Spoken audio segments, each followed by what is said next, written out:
Teen age emotional as भी इसको समझी जाती है। इस उम्र में प्रेशर भी बहुत ज़्यादा होता है, घर वालों का, दोस्तों का, इवन कि हमारी सोसाइटी का भी। तो इन सब मामलात को डील करने में मुनासिब रहनुमाई का ना होना नौजवानों को नाउमीदी की तरफ भी धकेल सकता है और मायूसी की तरफ भी।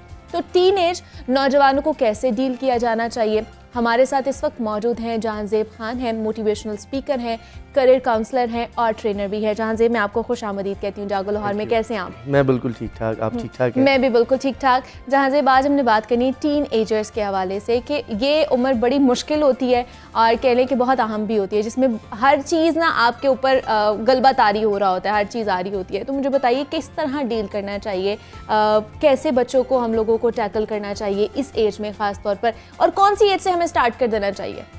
देखिए, every age has its own parameters and own dynamics basically।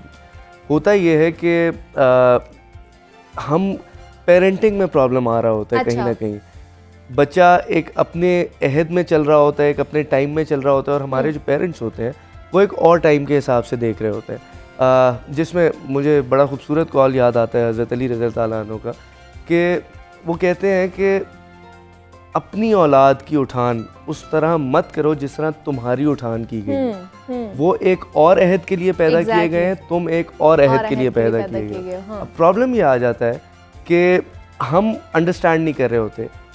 Every age demands a certain amount of respect.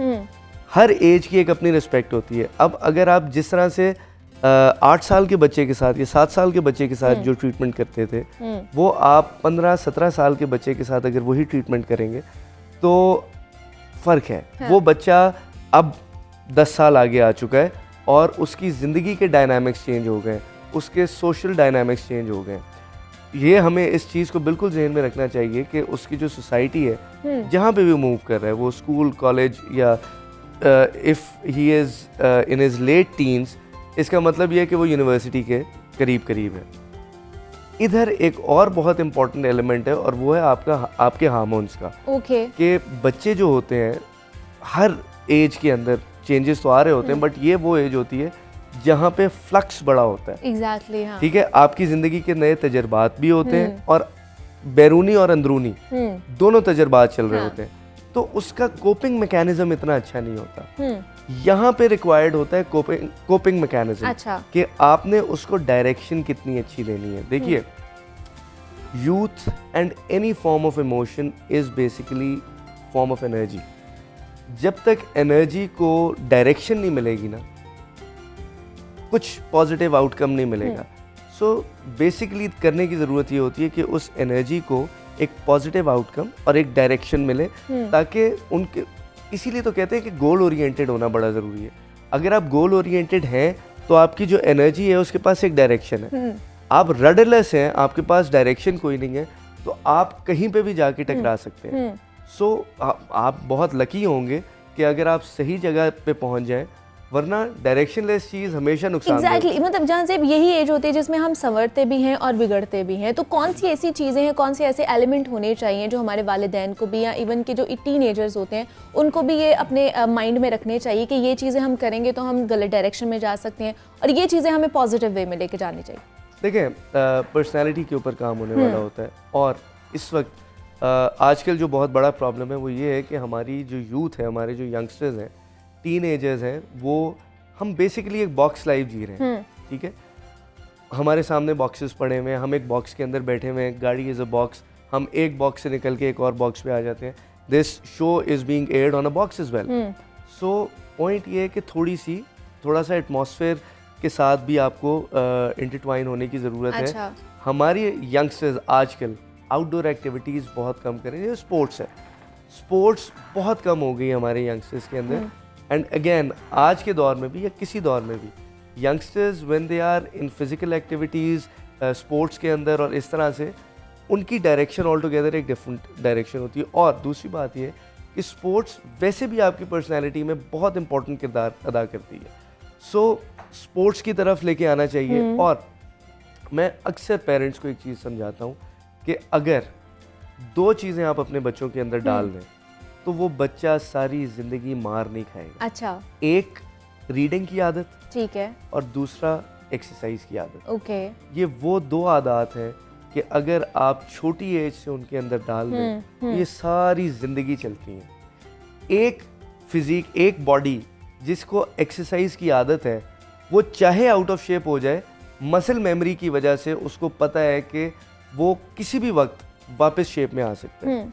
सो एक आपका मसल माइंड कनेक्शन होता है और फिर उसके हिसाब से आप चीज़ों को ट्रांसलेट कर रहे होते हैं। एंड अगेन रीडिंग, जिन बच्चों को रीडिंग की आदत होती है वो मतलब they have better intellect, better knowledge background, यहाँ से कोपिंग मैकेनिज्म बनता है। अच्छा। एक फिजिकल कोपिंग मैकेनिज्म एक्सरसाइज से और मेंटल कोपिंग मैकेनिज्म रीडिंग से। तो ये वो 2 आदत हैं जो बच्चों को बचपन से डाल देनी चाहिए और ये तभी डलती हैं जब वो छोटे होते हैं। एक सर्टेन एज के बाद उसके बाद नहीं एग्जैक्टली नहीं होती है। दूसरा मुझे बताइए कि ये टीन एज ही होती है जिसमें बच्चों के हवाले से कंपैरिजन बहुत ज़्यादा उनके बढ़ जाता है, गुस्सा बहुत ज़्यादा उनमें इस एज में आ रहा होता है, कुछ भी वो बेयर नहीं कर रहे होते। तो फिर इन चीज़ों को कैसे, इस मसले को कैसे फिर कोप अप किया जाए? कौन कौन सी ऐसी एक्टिविटीज़ उनमें इन्वॉल्व की जाए, क्या ऐसा किया जाए?